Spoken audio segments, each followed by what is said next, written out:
Le bêta, il attend toujours le moment. Toujours le bon moment. Le gars, il commence pas la salle parce que il y a pas de oui. Le gars, il va pas parler au mec riche parce que c'est gênant. Le gars, il va pas commencer son truc parce qu'il y a pas ça, parce qu'il y a pas de ring light, parce qu'il y a pas de caméra. Le gars, toujours, il attend le bon moment. Toujours. Alors que l'alpha, les gars, il agit immédiatement. L'alpha, il sait agir. Il sait agir. Chaque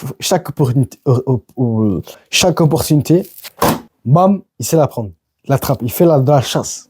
Et après, quand l'alpha va réussir, les gens, qu'est-ce qu'ils vont dire? Ils vont dire quoi? Ils vont dire, oh, il est chanceux. Il est chanceux, mais il n'est pas chanceux. L'alpha, il sait prendre les opportunités. Les opportunités. Ouais. Les gars, je vais vous raconter une histoire.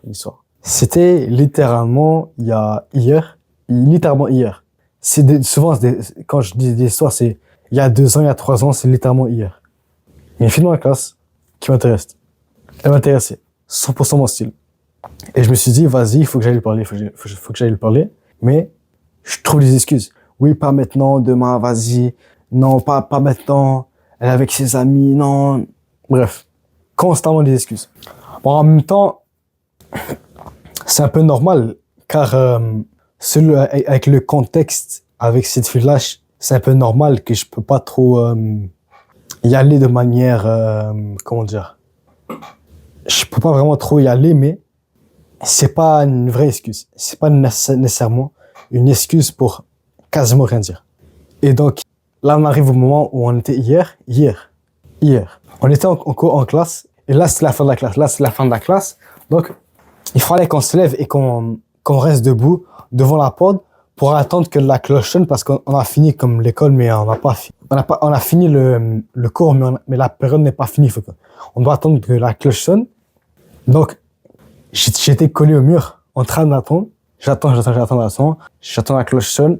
Il y en a qui parlent à côté. La fille, elle parle avec son ami. Et à un moment, la fille, littéralement, la fille, elle se déplace un peu près de la porte. Elle arrive littéralement devant moi, à moins d'un mètre. Littéralement, la fille était littéralement devant moi, face à face.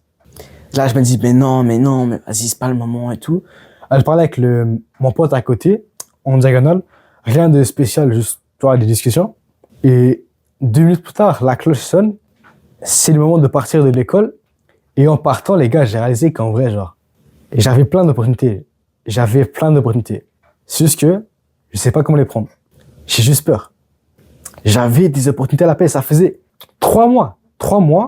Et je me dis, ouais, c'est bon. Allez, j'ai quand même parlé, mais c'est pas assez. 3 mois. La go, littéralement dans ma classe. Et je tente pas l'action. Oui, j'ai un peu tenté, mais j'ai pas assez. Alors que littéralement dans ma classe. Et j'ai réalisé aussi que, tu vois, cet exemple-là, j'ai pris l'exemple avec l'ego parce que, tu vois, c'est plus facile à expliquer. En plus, tu vois, les jeunes, ils aiment bien que je parle de ça. Et ça, les gars, ça s'applique à tout. J'ai réalisé en vrai que les gens sont pas plus chanceux. Ils savent justement prendre les opportunités. Les gars, pourquoi alors pourquoi les gens pensent que les gens sont chanceux? Pourquoi? Parce que, imagine un acteur. L'acteur, il est là, il a gagné un Oscar. Là, il doit faire son speech, il doit raconter sa vie. Qu'est-ce qu'il va raconter? Il va raconter que, oui, avant, il était dans la merde et tout. Et là, il marche. Il voit un gars riche. Le gars, il va aller demander au riche, oui, c'est quoi ton conseil?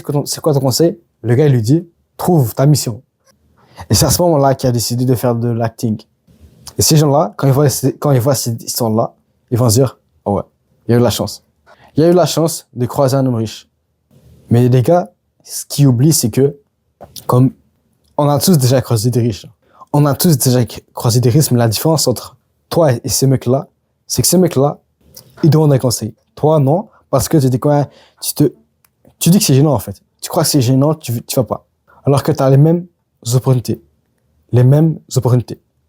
Oui, mais Anas, on n'a pas tous autant d'opportunités, il y en a qui ont plus d'opportunités. Frère, t'as pas d'excuses. Les gars, alors, sur YouTube et tout, il y a une mode ces temps-ci de dire que, oui, il faut ça. Il y a des choses qu'on peut pas contrôler, il y a des choses hors de contrôle et tout.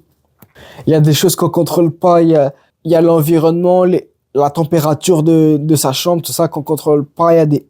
Frère, littéralement, moi, regarde, j'ai une règle pour ça. J'ai une règle pour ça. Oui, il y a plein de choses que tu contrôles pas. Il y a l'environnement, il y a la famille, tout ça. Tu contrôles pas. Les gènes aussi. Tu contrôles pas. Mais les gars, un petit conseil. Tu pourras commencer à t'intéresser aux choses que tu contrôles pas. Tu pourras commencer à penser aux choses que tu...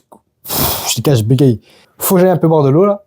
Pause. Donc, les gars, qu'est-ce que je veux dire? Qu'est-ce que je veux dire? En gros, les gars, ce que je veux dire, c'est que tu pourras penser à ce que tu contrôles pas si tu contrôles 100% des bails que tu contrôles. Pourquoi je dis ça, les gars? Parce que il y en a, ils disent que ouais, je contrôle pas ça, je contrôle pas mes gènes. Oui, il y a des traits de caractère qui viennent des génétiques, tout ça. Frère, contrôle ce que tu contrôles. Et après, là, tu pourras chialer de génétique, là, tu pourras chialer de famille, tout ça.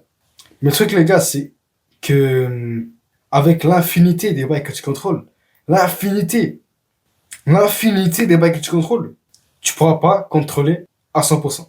Donc, les choses que tu contrôles, tu pourras pas les contrôler. Oh merde. Les gars, le micro était là et je l'ai mal posé. En gros, les gars, ce que je veux dire, c'est que avec toi, la plénitude des choses que tu contrôles, si tu exploites ça, tu seras pas là en train de chialer. Oui, ma génétique, non, frère. Non.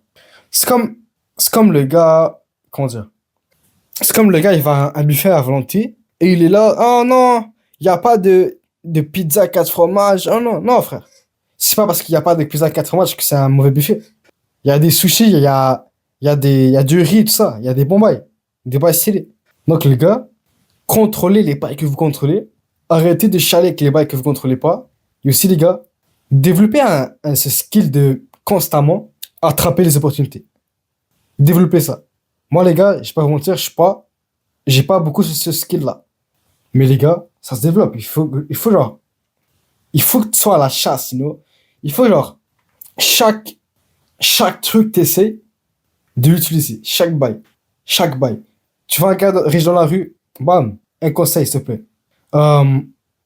Tu te fais larguer, bam, exploite ça comme énergie. Exploite ça comme énergie pour aller taffer. Constamment, les gars, faites l'option qui rapporte des résultats qui sont parfois incertains. Donc, si tu as si t'as le choix, on va dire, si on va dire, tu marches, ok, tu marches dans la rue, et il y a une maison à un moment donné, t'as le choix entre soit tu vas, soit tu rentres là-bas, soit tu rentres pas, soit tu continues à marcher. Mais les gars, l'option que tu dois prendre, c'est l'option où tu vas dans la maison. Parce que, genre, on va dire, tu rentres pas dans la maison abandonnée, t'as rien à raconter. T'as absolument rien à raconter. Mais si toi, t'es là, tu vas dans la maison à volonté, à volonté, oui. Tu vas dans la maison abandonnée et tu regardes. Tu vois s'il y a des bails stylés que tu peux raconter. Au pire, le pire bail, tu te fais arrêter par la police, je sais pas quoi. Tu te fais arrêter par le propriétaire, tu tapes une course-poursuite. Le pire truc, c'est déjà stylé. C'est déjà stylé car tu peux raconter ça. Tu peux raconter, ouais, l'autre fois, je suis allé dans une maison abandonnée. Il y a un gars, il m'a poursuivi. Bam, tu peux dire ça. Tu peux apprendre des bails là-bas. Alors que si, genre, tu marches et genre, tu t'en fous de ça, tu rentres pas là-dedans, t'auras rien à raconter. Et c'est pour ça que ta vie est monotone. C'est pour ça que ta vie est monotone. C'est parce que tes actions sont monotones. Tu fais des bails monotones. Après, le gars, il se plaint. Oui, ma vie est monotone. Ta gueule. Bye, les gars. Bye.